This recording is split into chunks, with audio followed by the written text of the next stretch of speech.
Welcome to another episode of the Business of AI podcast. And I'm delighted to welcome Rachael Mole from Moleworks today. Rachael, welcome to the podcast. Thank you so much for having me.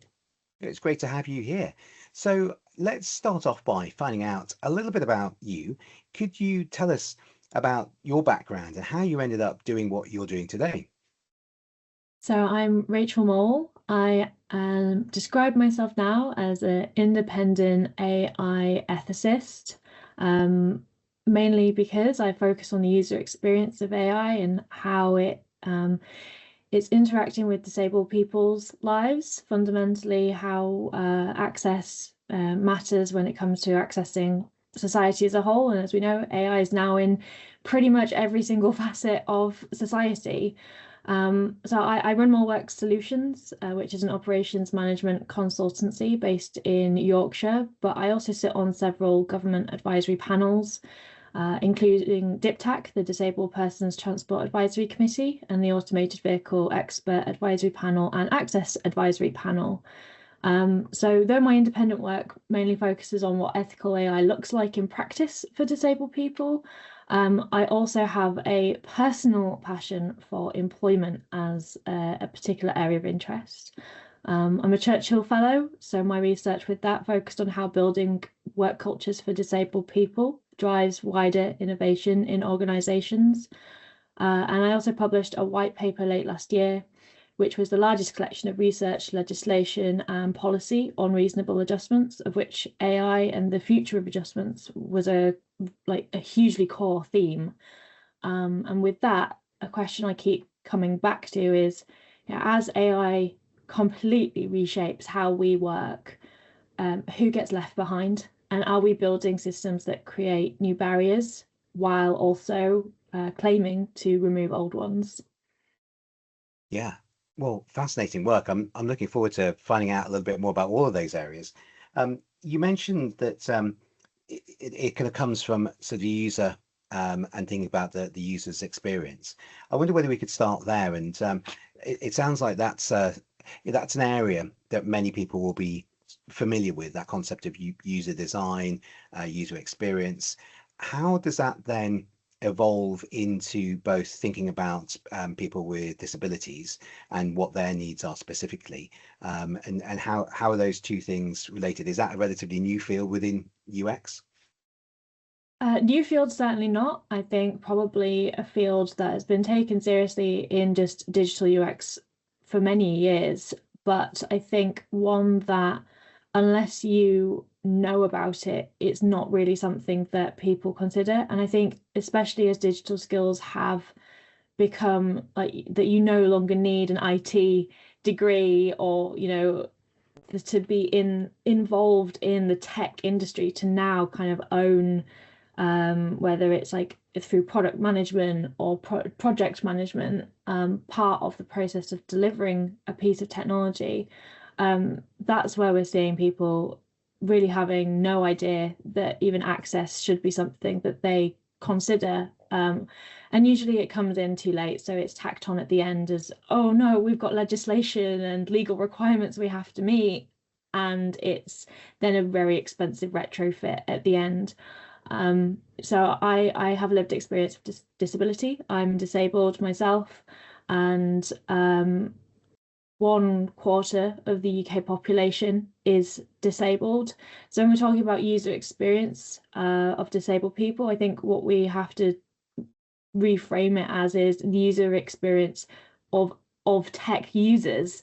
This isn't a small niche group of people. And as we expand the disability kind of label into something called the social model, which describes disability rather than it being the person who's disabled, it's society that disables people.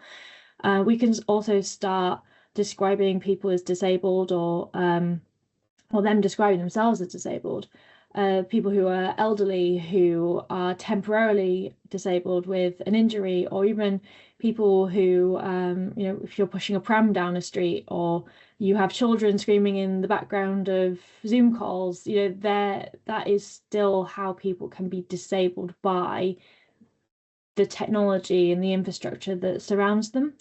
So yeah, I'm really keen to kind of move it out of a niche topic and into just user experience in general. Yeah, and thank you, because I think that was a really good place to start, because I admit I came in with a little bit of a sort of conception there that it was this sort of new thing, but I think frankly that shows my ignorance in terms of understanding where that fits in. And so thank you for explaining that. I think what was really interesting there was that you referred to that as being something that is in society more broadly. And I think that's probably true, that there is a lack of awareness, there is a lack of understanding of this. But then from a commercial perspective, you also link that to the fact that if companies aren't thinking about this at the beginning, then it actually has a bigger impact, and they need to fix things at the end, which has a bigger commercial impact than had they actually thought about it at the beginning, not to mention the impact it has on their brand. Um, but one of the things I wanted to ask you on that though was around how these different disabilities vary, because you mentioned 1 in 4 people have some form of disability. Now, I'd love to sort of understand the variety, because I'd imagine some are less and some are more, you know, on whatever dimension. And so when you're thinking about how to accommodate those different disabilities, there's not really one size fits all. So how should companies be thinking about that?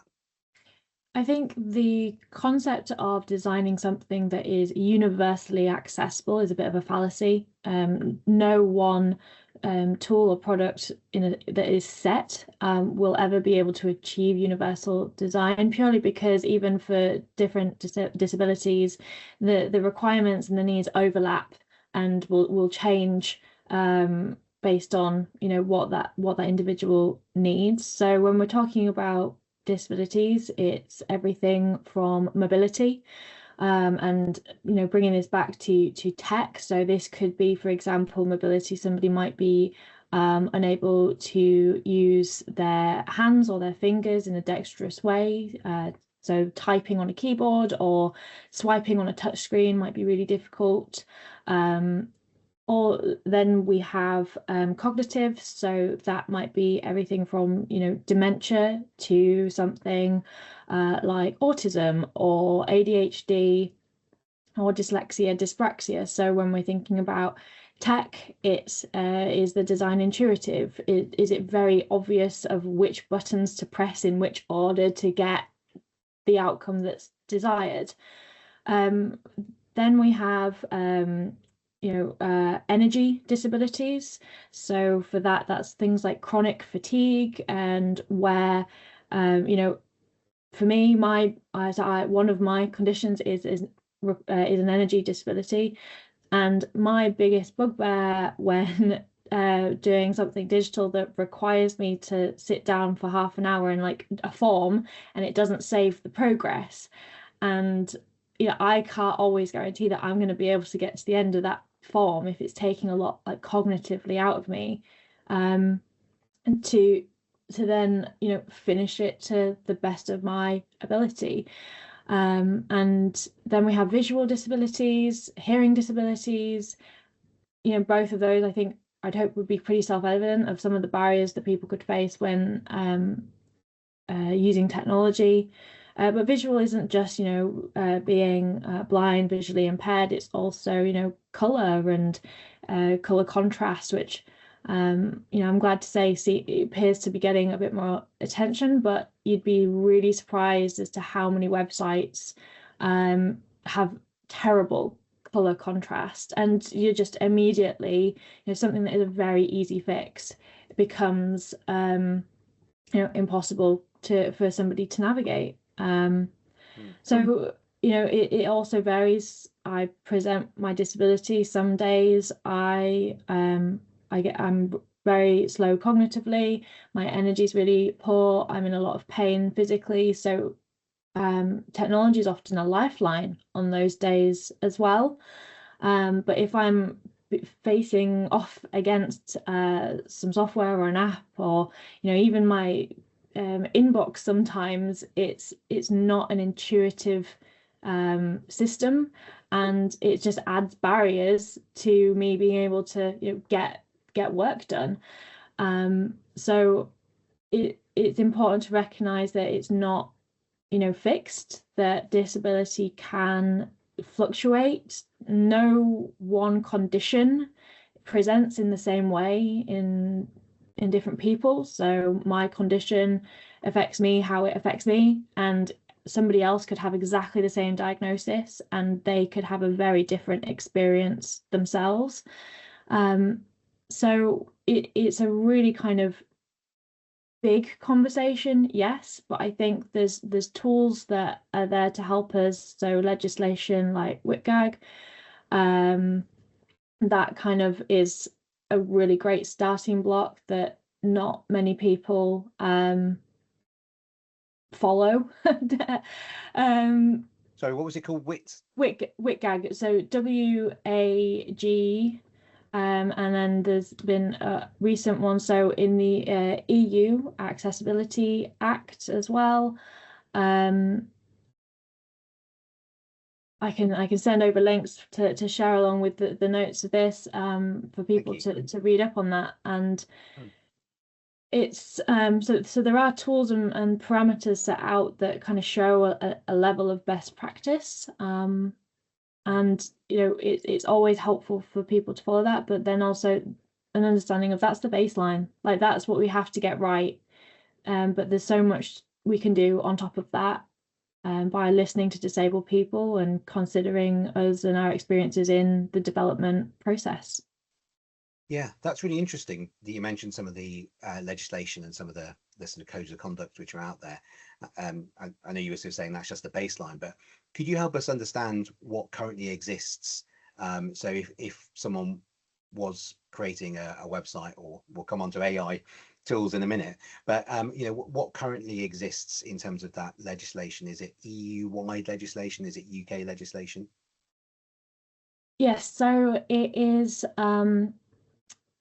it's interesting. So there is the Web Content Accessibility Guidelines, so that's WCAG. They are internationally recognized standards, but they're not laws themselves. They serve as essentially a compliance benchmark for global accessibility laws. So like the UK Equality Act and public sector body regulations. So generally they are updated, and we recently had one had it updated. So companies now are expected to meet WCAG 2.2. And then there's different levels within that. So the highest level to achieve is now testing my memory here off the cuff. I think companies are expected to meet level AA to avoid essentially like legal penalties. So a disabled person can reasonably expect a government website, for example, to have that level, because it's an indication of being able to access necessary needed information, and that if they did not have access to that, that is then they're being discriminated against. So it essentially ensures that websites, are perceivable, they can be operated and they can be understood, and they're robust. They are robust enough to for any user to be able to access the content. So it's helpful to have that as a benchmark.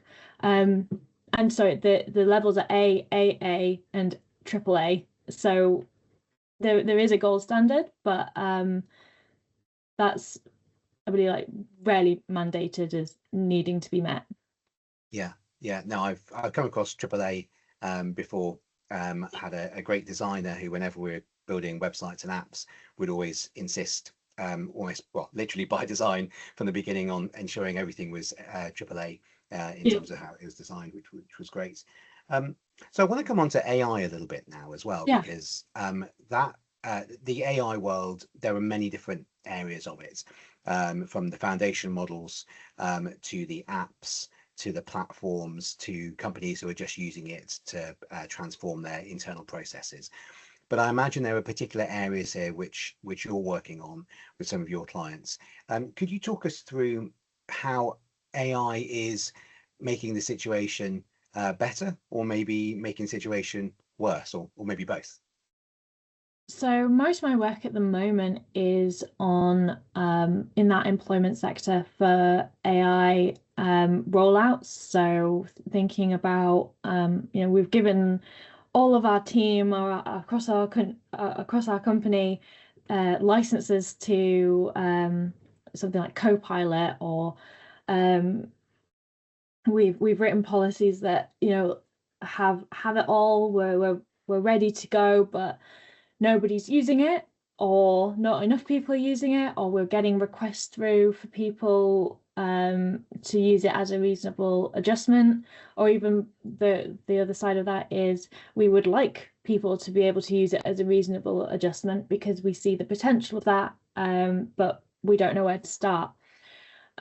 So again, like this is the user experience of this technology. Is I'm a really big believer that as a reasonable adjustment, so in the UK, that's a legal requirement under the Equality Act, for people who require an adjustment to do their work to the best of their ability, but are hindered to do so because of a barrier in the workplace that is that their disability compounds. So it could be anything from something physical like an ergonomic chair to a piece of technology that you dictate to and it types up notes for you, or it's a particular project program that you put in information and it finds what takes a big chunk of text and it turns it into bullet points, so it's easier to comprehend information. And where AI is really coming into its own, I feel, in this particular area, is that it has the ability to potentially open the door to that universal design piece, because it's not a static piece of technology in that it can learn from an individual, and it can develop and train itself on the prompts and so in this respect we're talking about generative AIs and LLMs. It can learn from an individual what their need is. So it then becomes a very hyper personalized tool for somebody to use. We are opportunity wise, it takes a lot right now. So reasonable adjustments, the process for that involves a lot of like repetitive asks, documentation, heavy work. Even the simple act of like requesting a reasonable adjustment can be really tricky. It also requires somebody to disclose their disability. And having just an LLM rolled out company-wide kind of removes that initial stage of requiring that disclosure and trust, because you're giving that tool to everybody anyway. So done well, I think anyway, AI could reduce emotional labor on disabled employees. It could reduce inconsistency across managers in terms of being given a reasonable adjustments often to the discretion of individual managers. And it also creates, that process then becomes more dignified and faster, which then supports people in doing their work quicker and more effectively. Yeah. There's huge potential. Yeah, I had never thought about that opportunity for a tool like an LLM, which is being rolled out across a company, to have that that sort of democratizing, empowering effect for people with disabilities. But actually, the way you've explained it makes sense that people wouldn't want to have to expose themselves, but actually, if there's a tool there which they can use, which can help, then actually becomes really empowering. And I loved what you were saying about the sort of personalization, because a number of the conversations we're having now with companies working in the agentic space is around how agents can be even more powerful. One of the examples I often give is that, a lot of companies will have dashboards, and they try and break down huge amounts of data into spreadsheets and dashboards that summarize that data into charts or diagrams or whatever it is, so you can measure targets and KPIs and that kind of stuff. And that's been sort of like, something that lots of businesses have built in those dashboards. Actually, not everyone's able to process that information, and actually it's not a very human, it's not a very natural process to read it like that. Actually, the ability of agents now is that the agents can, well, one, gather all that information much more efficiently, but then they can bring it into a much more human, a human digestible format that's personalized to you. So rather than having a dashboard, everyone has their own agent that can tell them the information they need. And not only can it tell you the information they need in the way that they're able to process, you can then talk back to it or communicate back to it, and it will then go and do the things that you want it to do. So it's basically like acting like a human, isn't it? That's a human interface. Yeah. And I wonder whether that is also people starting to think about the opportunities for how you could use agents to empower people with disabilities as well. Yes. However, I think that for many people practically, or rather many organizations practically on the ground, that is the dream of being able to get there. But frankly, people just aren't using it in the workplace well enough. There is a massive training gap of jumping from, typing in your question into an LLM and getting a response back to where we are now, kind of mainstream of, building out prompts and knowing how to prompt correctly. The next jump of kind of training your own agent and all of the work that goes into that, we can't expect the layperson to be able to kind of match the speed of this progress while also doing their job and also upskilling themselves on just digital skills in general. So there's definitely a responsibility of employers to have AI training, as an integral part of learning and development anyway. But then I think there's also a responsibility of the developers to consider that human side of interacting with this technology, and actually, as fun as it is to be able to kind of build your own agent and do that kind of side of that hyper personalization, like I think there's a gap there. There's something that's missing of, how do we bridge this technology so it's not just the tech minded people who are able to effectively use it and deploy it and have a continuous, training and know what to look for and know what to do. If we're talking about this being an effective tool for an organization, there's an identified problem that I work at, reasonable adjustments. Who's the audience for that? Disabled people, people who need, even maybe don't class themselves as disabled, but recognize they could do with a bit of support in a specific area. And then actually what's their general skills level, and how do we either get them trained or get the technology to a point that it's understandable and it's, simpler and easier and more intuitive to use. Because if we don't do that, what we're going to find is that skills gap is just going to keep on getting bigger and bigger, and we are going to leave people behind. Interesting. And it's again, you're pointing out some really interesting dimensions to some of the challenges that we've seen, but maybe we haven't looked at the particular dimensions that you're sharing now. We often talk around inclusion, but actually from looking at this from the dimension of disability, opens up some areas which maybe haven't had that light shone upon them. So training, I think in particular, there's a lot of talk about training, right? So there's many training courses out there. I'd love to understand how you think training can best support raising awareness of disability and reasonable adjustments for disability. Is it that we need to train the leaders of the organizations, the managers in the organizations, or the everyday users? Those are the three levels that we typically look at when we're looking at skills. But is there one area that you think has more responsibility for understanding this, or does it need to be integrated into the entire company?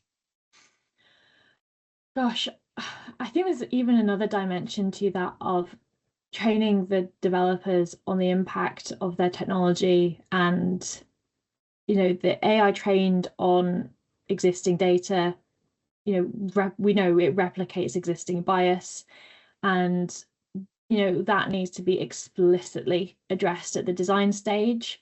If somebody with a disability is using a piece of technology, and as part of their want and the desire to hyper personalize it, are sharing about their disability, what we can't then have is that technology to then make assumptions based on data about the capabilities of that person, which there's a risk in that. We hold bias. It's a human thing to do, and we have to recognize that the AI that we're developing is going to hold that too, unless we are very aware of that and we have guardrails in place to identify that, and train the AI to either recognize that in themselves and learn from that, or potentially even be more inquisitive, and when somebody does raise that they have a disability, to ask more questions, to learn about their capabilities, not just make an assumption. I think there's also a really big risk at that management level of an organization.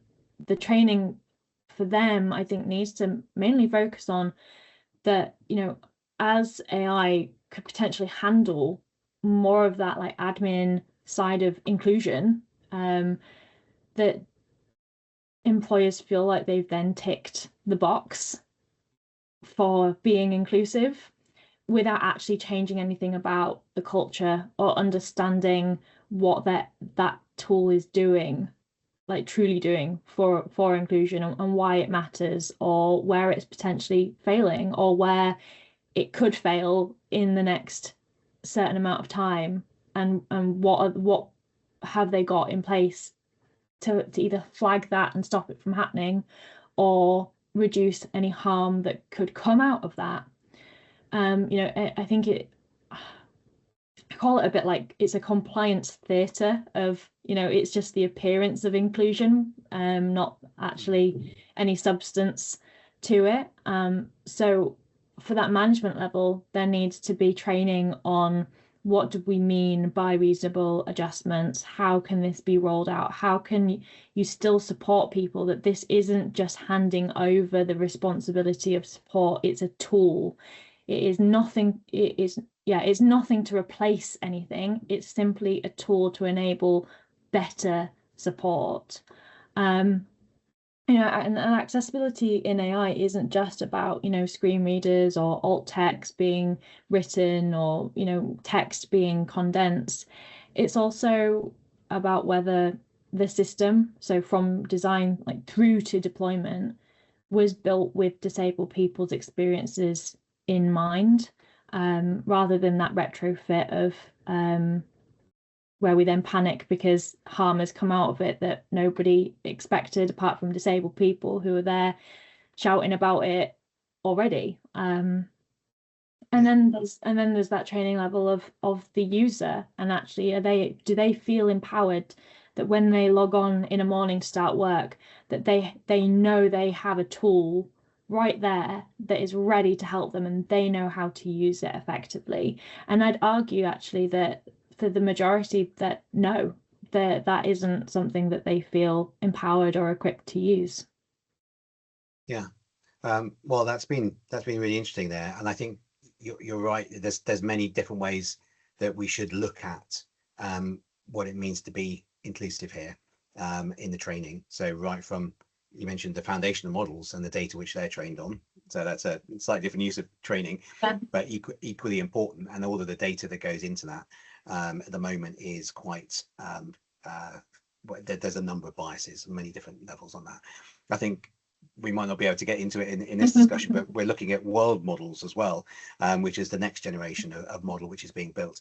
Now they have even different, even more complex analysis of the world, but maybe they're looking at that through a very biased lens of able-bodied people, and so there's a whole, like I say, in a whole other area we could look at there. But I think then we go on to looking within organizations at the skills that they need to have as managers. And whilst there are some tick boxes that you mentioned that people have to tick to show that they're being inclusive, it can't be a one and done thing. It has to be an ongoing process. It has to be the start of being open and being inquisitive and wanting to understand this rather than just that tick box exercise. We got on to talk about inclusion now, and I wanted to understand from that, what's your perspective of how we can change things? How can we make this more inclusive? Is it about getting the right people into the rooms, and sort of what have you seen that's maybe been positive in that area? So disabled people being in the room when AI tools are designed, and by that I don't just mean it's a stereotype, but the coder with autism, that's not representative of disability. So looking around the room and thinking who's been involved in this process and is it representative. Co-design is something that is getting more popular, which is really encouraging to see. But making sure that it's part of the project process, just as a standard, to have that level of input from the people who will ultimately be using this tool. And also, I think something that would really help, and I think also empower employers themselves into making this part of their process, is any employer who's adopting a new AI tool as part of their procurement process to be asking, what was your training data? Who tested it? What failure models for users with disabilities were used? Were they even used? My research, both with my Churchill Fellowship and the white paper, showed that there is a massive gap in legislation, and developers and employers, I think, have a really big opportunity to really show what good looks like here. Policy is always going to fall behind and lag behind. The rate of technology is exponential in terms of policy. I don't think we'll ever be able to quite catch up with how it's being developed, and there's a responsibility there of both for developers and for end users to use it responsibly, and defining what that means and coming together to talk about that, and to build agreements for use, so it is fair and it is equitable. I think that Yeah. that would be my dream of being able to see something like that happen. Yeah, I think that's a really good way so I was going to ask you actually, what's the one thing you'd like to see happen? But I think you've answered it there, Yeah. which is people coming together. But it's also really, I think industry has a role here, because we can hold the foundational models to account, because we are effectively their customers. So a lot of the companies who are building the apps or the platforms or the services, they're paying the money to those foundational models. And as you was outlining, we should be saying to them, we expect to know that the data that you're providing to us has been checked for biases, or has been checked for these other considerations, and that you have done it in a way which is going to benefit everyone. And that's, I think, something which we're going to see more of as the industry becomes more ethical. So I know you're kind of quite involved in helping with that as well. So just as we start to kind of wrap things up, then I wanted to understand how can we stay in touch with you, follow your work. What things have you got coming that you'd like us to know about? I'm active on LinkedIn. Please do connect, follow on there. I post quite often, industry updates, news, thoughts, things that are going on. And that's probably the best place to find me. Otherwise, you can check out rachaelmole.com. That's my AI ethics home. Or there's Moleworks Solutions, which is my organization, my ops organization as well. Or you can get in contact with me directly at hello at moleworksolutions.com. And yeah, I'm always up to chat and to explore this topic, because I'm also very aware, like, I only represent one, but my lived experience, I only have the views of what I experience, and this is a continuous learning journey for myself and for all of us as well. So I'm always keen to connect with other, particularly like disabled people who are working in this space. Great, thank you. And actually, just on that, I'm just curious, are there communities of people who are also coming together to kind of look at this within the AI space, how we can sort of raise awareness of disability and disability needs? Yes, and I'd really recommend checking out Zero Project. They have an AI database of really good resources to use, and I'll send the link over to include with that as well. It's a fantastic resource, one that I use very often. And within that, there's their AI advisory board of kind of key people to be looking out for who are working in the AI and access space. Amazing. Well, Rachel, thank you so much. I found it really interesting today. I've learned a lot, and I think you've helped me to fill in a lot of the blanks there. Some of the lack of information that I had, frankly, around what disability is, and the need to include that and have it more prominently within user design, specifically as the AI industry itself is developing. I think we all need to be aware of the impact which the technology can have. If we're not using it carefully, it's going to exclude people, but if we use it carefully, we can actually make sure we are including people, we are thinking about their needs, bringing them to that conversation. We've talked about the roles of employers. I think employers have a really important role to play here, and I know a lot of our members will be listening and taking on board what you're saying, and hopefully they've already got some programs in place.